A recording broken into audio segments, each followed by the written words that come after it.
A trip to Asia with a key mission show Japan and South Korean companies that Maryland is open for business. Governor Wes Moore's trip put quantum science in the spotlight, but it's not just international investment that the state is eyeing. So our local companies also ready to do business. And soon, school will be in session. Baltimore City, though, wants children to stay active and out of trouble. The programs being offered to close that gap. Hello, everyone. I'm Jason Newton. Welcome to 11 TV Hill. Governor Wes Moore considers quantum science a lighthouse industry for Maryland. Computer science has uses in defense, intelligence, and technology. And this past week, the governor signed a memorandum of agreement with the Federal Defense Advanced Research Projects Agency. The $100 million into the quantum sector is expected to bring jobs here to the state. But in the same week as this announcement came some disappointing news for the state. The Prince George's County-based IonQ is creating the first quantum hub, but it'll be in Tennessee, not Maryland. So what incentives is the state giving local businesses to grow their innovations here at home? Maryland's Commerce Secretary Harry Coker Jr. joins us now. Thank you, sir, for joining us. We appreciate it. A good day, Jason. It's a pleasure to be with you, and we do appreciate the opportunity to talk about the great things that are going on in Maryland. And talk to me a bit about quantum. You know, when I hear quantum science, I think of the show Quantum Leap, and that's about as far as I get to it. Tell me what that means for folks who don't understand that science. Yep. Quantum computing is revolutionary. It's a revolutionary technology that will allow us to do so many more advanced initiatives faster and more effectively and efficiently than we are today when we use classical computing, if you will, which is focused on binary ones and zero bits. It's more dynamic in quantum and allows us to do far greater parallel computing as opposed to sequential computing. I don't know if I'm close to what you're talking about, but I've had experiences so far with Chat GPT and some other AI computing, and they're lightning fast. I mean, it really changes the way that you do work. Your workflow changes immensely. Indeed. And quantum computing will also enhance the efficiency and effectiveness of artificial intelligence, as it will enhance cybersecurity.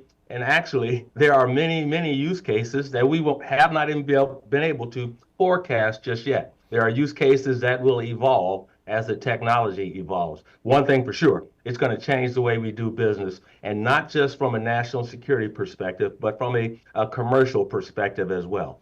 What would it mean for Maryland to house or be a hub to a business like this or this type of technology and to be head and shoulders over another state? What would that mean for us here at home?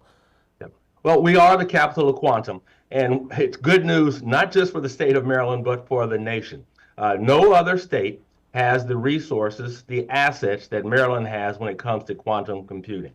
Just in the FY26 budget that was approved by the General Assembly and the governor, $40 million has gone towards advancing the capital of quantum right here in Maryland. Wow. We're the home to IonQ, the first publicly traded pure play quantum company, and it's no surprise that they're here in Maryland. That's where the assets are. Sure. From the University of Maryland Discovery District to Johns Hopkins University and other assets. We're all right here in Maryland.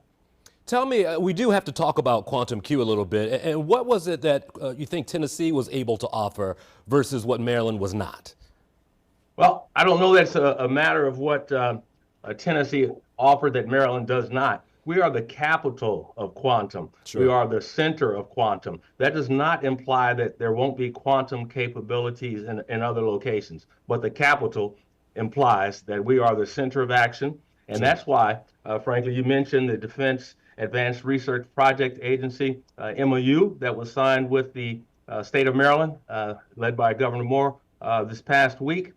They have centered their benchmarking efforts right here to serve as a test and evaluation hub for all of quantum computing.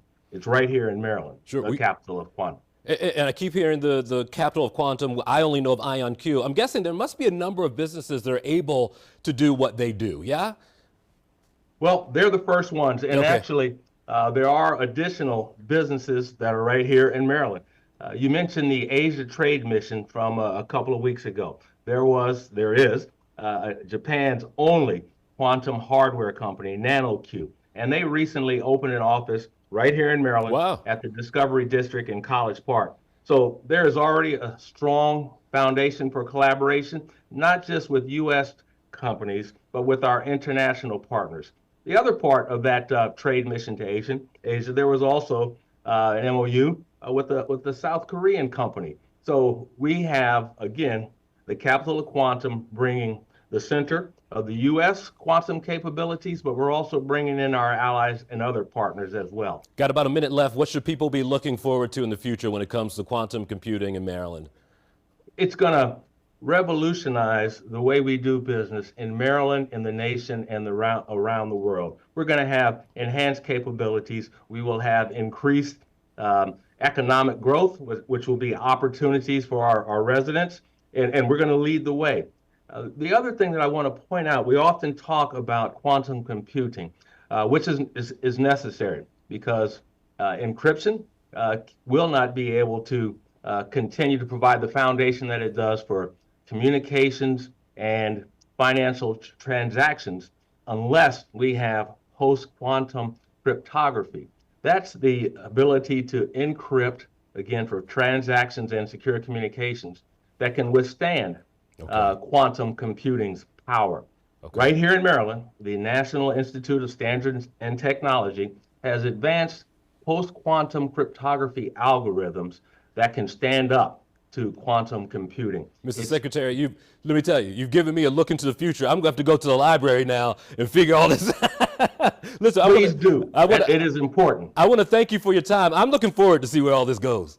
Great, and I'd be delighted to come back and talk about it at your convenience. We appreciate it. Thank you, sir. Have a good one. Thank you, and take care. Certainly.